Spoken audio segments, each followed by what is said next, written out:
Maître Cyril Dikui est le bâtonnier de l'Ordre des avocats du Bénin, avocat du projet Épine dorsale, qui est un grand projet d'intégration sous-régionale. Il représente ici donc M. Samuel Dossou Aoré, qui est le président de PIC International, PIC. Alors, il va nous faire partager donc ce que c'est que ce projet. Vous avez une présentation PowerPoint. Ok, très bien. Alors, maître, je vous cède le micro. Merci. Vous pouvez l'applaudir, s'il vous plaît. Je ne suis pas venu ici pour vous parler de M. Samuel Dossou, parce que mes frêles épaules ne pourront pas supporter ce poids.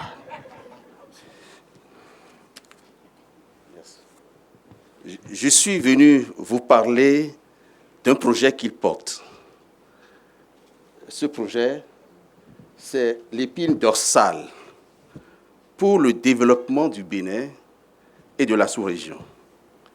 Quel lien ce projet a avec le thème central qui est en train d'être développé ce matin?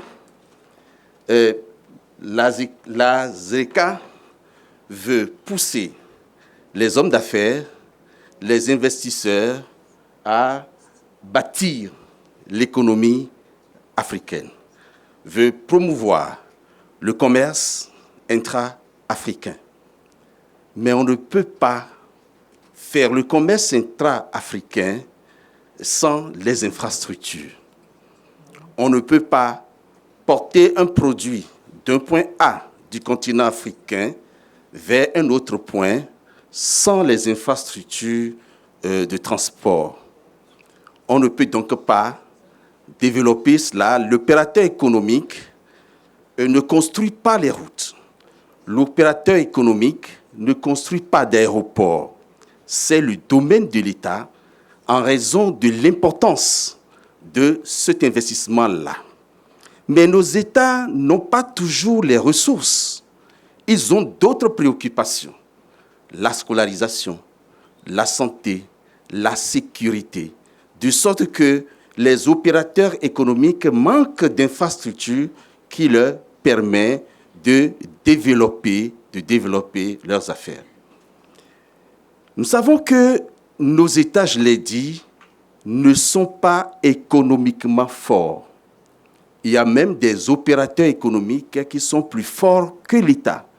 L'État qui ploie sous le poids de la dette, l'État qui n'arrive pas à réaliser ces grands projets. Mais comment amener les opérateurs économiques à se substituer ou à venir en aide à l'État pour la réalisation de ces projets? À travers peut-être un contrat de partenariat public-privé. Et certains États l'ont si bien compris et qui ont amené leurs opérateurs, qui ont porté leurs opérateurs à les soutenir. Vous avez cité, je ne veux pas le faire de la publicité, quelques opérateurs nigérians et autres, mais il en existe bien d'autres. Monsieur Samuel en est un exemple. Je ne parlerai pas de lui parce qu'il y a des voix plus autorisées pour parler de lui. Donc, monsieur Samuel Dossou, à travers un projet qui est appelé Épine dorsale pour le développement du Bénin et de la sous-région. Une idée panafricaine, s'il en est encore besoin. Qu'est-ce que le projet Épine dorsale? C'est un projet intégré et intégrateur. Intégré parce que c'est plusieurs composantes. Intégrateur parce que ça ne concerne pas que son pays.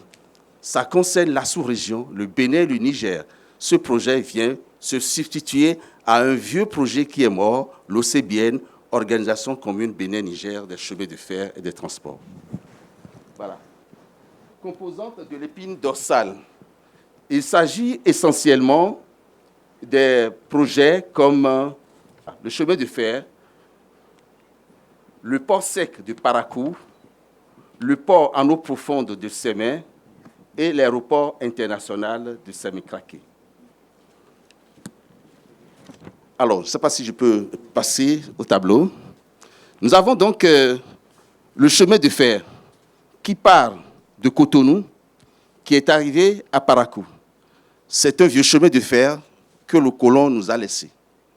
M. Samuel Dossou a l'ambition de reprendre, d'actualiser ce projet, de ne pas s'arrêter à Parakou, mais d'aller jusqu'au Niger, puis à Dosso.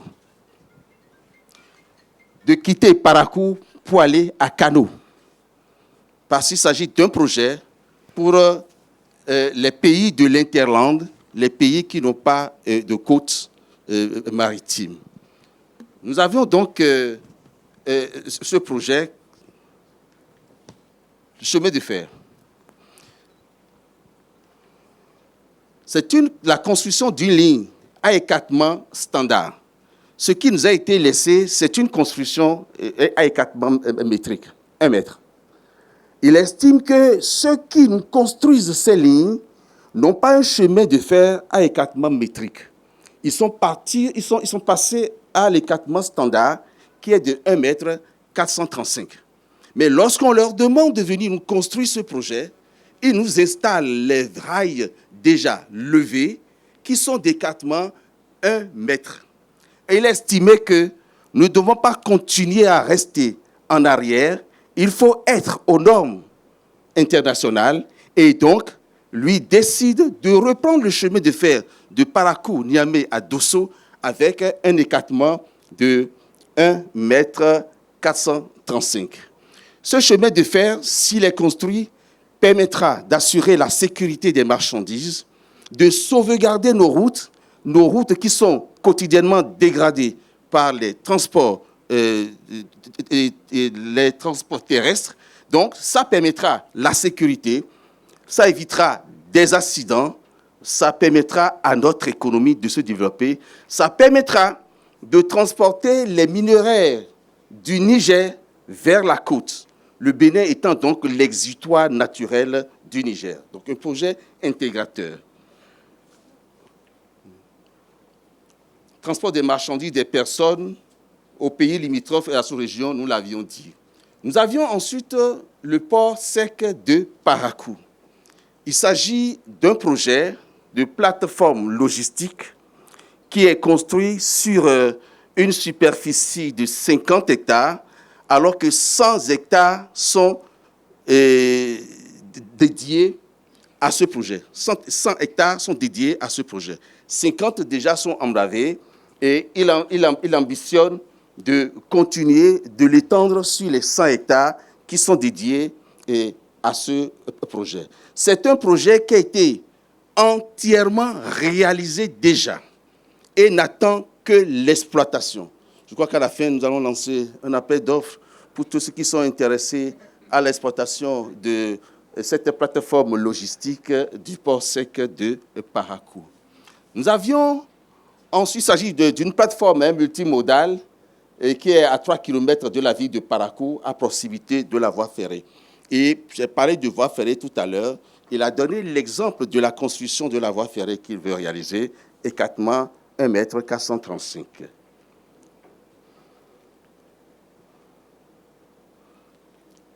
Nous avons le port en eau profonde de Sémé.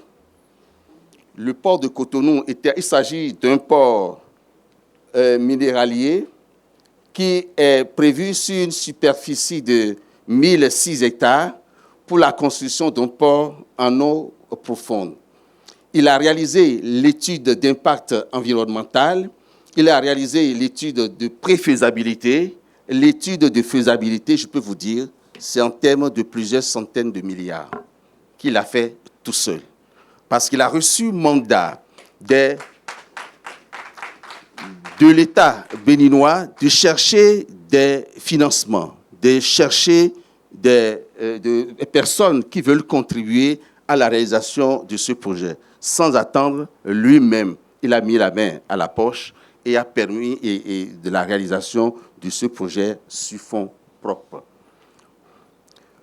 Il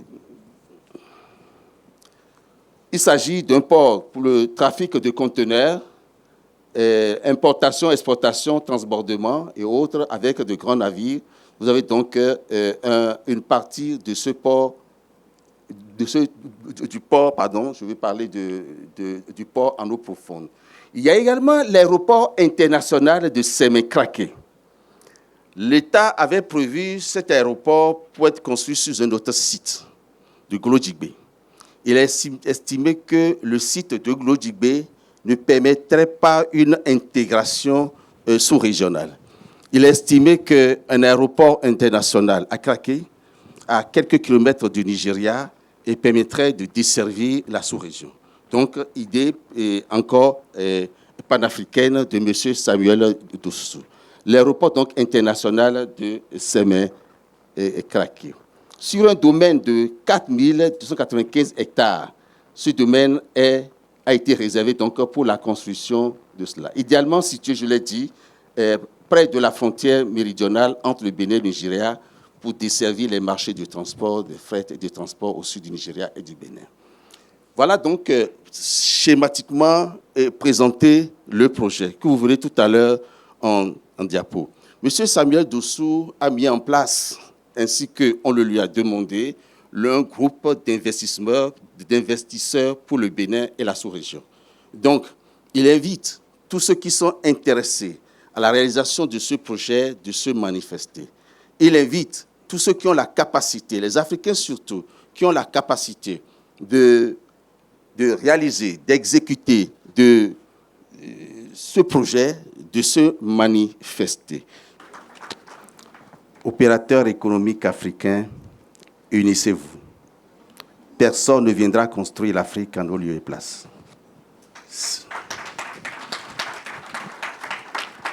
Si M. Samuel Dossou a pu mettre en place ce projet, 2, 3, 4 Samuel Dossou, je crois qu'on bâtira l'Afrique.